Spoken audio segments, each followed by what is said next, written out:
When you hear the word altar, what do you think of? See, depending on your background, everyone's going to think of something slightly different. One person's going to think of one thing, another person's going to think of something else. You know, if your faith background is one area, when you hear altar, you think of that little table inside of the church where they keep the sacred objects, they keep the wine and the bread for the sacraments and for the communion. But if you grew up in another faith background, when you hear the word altar, what you think of is like a little bench down at the front of the church, and that's where you come and kneel down and you pray at the end of a service or something like that. But everyone's going to think of something different for an altar. Altars have been used for centuries by Christianity, by Buddhism, by Hinduism, and even in witchcraft. And for hundreds of years, pagans would use altars in order to offer sacrifices or worship up to all kind of different deities or pagan gods. There are altar boys, there are altar girls, there are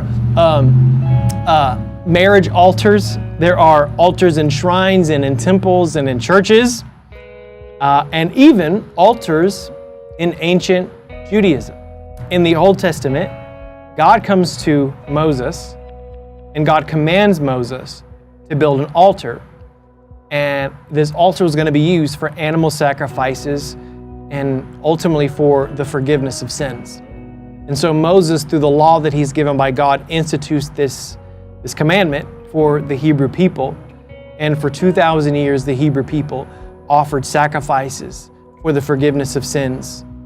But if you want to rewind a little bit, before Moses ever came on the scene, 1,000 years before God commanded Moses, 1,000 years before the 10 Commandments were given, 1,000 years before the law was instituted, we find the story of a man who is building altars, not because it was a commandment, not because he had to, but surprisingly, because he chose to. And we know this man today as Abraham. Abraham was an imperfect man. He was a flawed man.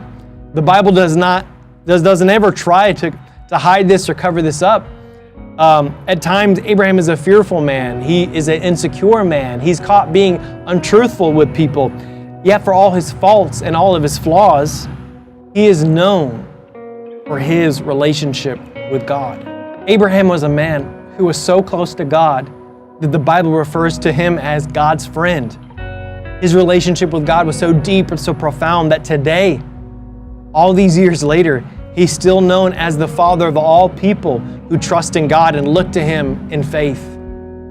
Abraham was born almost 4,000 years ago, and yet today he's still viewed as a patriarch of the faith, the patriarch of the faith, and known as a founding father to all believers. Now imagine this, not even 4,000 years into the future. Let's just say 100 years into the future. What is that one defining characteristic or trait that you will be known for? When your great-great-great-grandchildren are researching their family tree and researching their family history on the internet or whatever AI version of internet they're going to have in 1,000 years, 100 years, who knows? But as they're doing research on their family tree and they come to you, what is that? Those qualities, those achievements, those characteristics that they're going to learn about you? Are they going to be interested in your career? Are they going to be interested in your education? Are they going to be interested in the amount of money that you made or even your hobbies? Chances are they're probably not. Because 100 years from now, more than likely, none of that stuff will matter to them. Now imagine this. What if your relationship with God was so profound and so impactful and so defining and so distinctive that rather than remembering you for something that won't even matter, they will remember you for the altars that you built unto God? This was true of Abraham.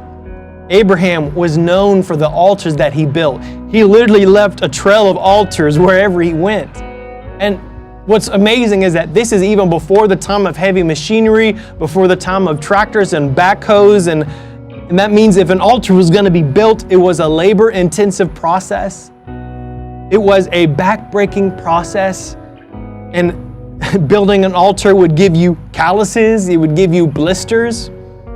There was no easy way to build an altar. It could only be done one way, and it was by hand. By using your hands to pick up heavy rocks and stack them one on top of another, over and over again. There was no shortcut. There was no cheat code. There was no microwave. If one was going to offer an acceptable sacrifice unto God, if someone was going to offer a sweet-smelling savor unto Him, or if one was going to get the attentions of the heaven, it required something of you. It required sweat. It required effort. It required commitment. It required sacrifice. And today, because of the sacrifice of Jesus on the cross, we don't have to build altars for animal sacrifices for our forgiveness of sins. However, there are still altars that need to be built. They are not literal altars. They are symbolic altars. They are not material altars. They are spiritual altars. And for Abraham, his altars represented his acknowledgement of, his approach to, and his appreciation of God. They represented worship. For Abraham, his altar was the place that he would curate. It was the place that he would prepare. It was a place of purpose and intentionality. It was the place where he would meet God and where God would meet him. It represented Abraham's commitment to God. It represented Abraham's willingness to seek after God. And what I love about Abraham is that to him, it was all worth it. God was worth it. God was worth the effort. God was worth the calluses and the blisters and the back pain. God was worth the hike or the trek up that mountain. God was worth the sacrifice. Just as Abraham would offer up a goat or a ram by placing it on the altar and then taking his knife and raising in the air and then taking the life of that animal, even so we today have to place ourselves on the altar. But God doesn't require that we lay our lives down, but a death must still take place nevertheless. But rather than us dying, it requires our pride dying. It requires our will dying. Our desires, our ambitions, our ungodly passions have to die. And we don't offer ourselves as a dead sacrifice, but now we continue living and become a living sacrifice. The covenant has changed, but we are still called to build altars.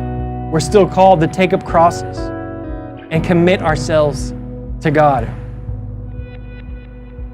These next 2 months, we're going to challenge you like you've never been challenged. We're going to attempt to break down every preconceived notion that we have about what an altar is. We're going to attempt to change the way you approach the altar. We're going to begin asking questions like, where is the place you've created? Where is the place you've prepared? Where is your place of intentionality? Where is the place that you've built with your hands? Where is the place where you meet God and God meets you?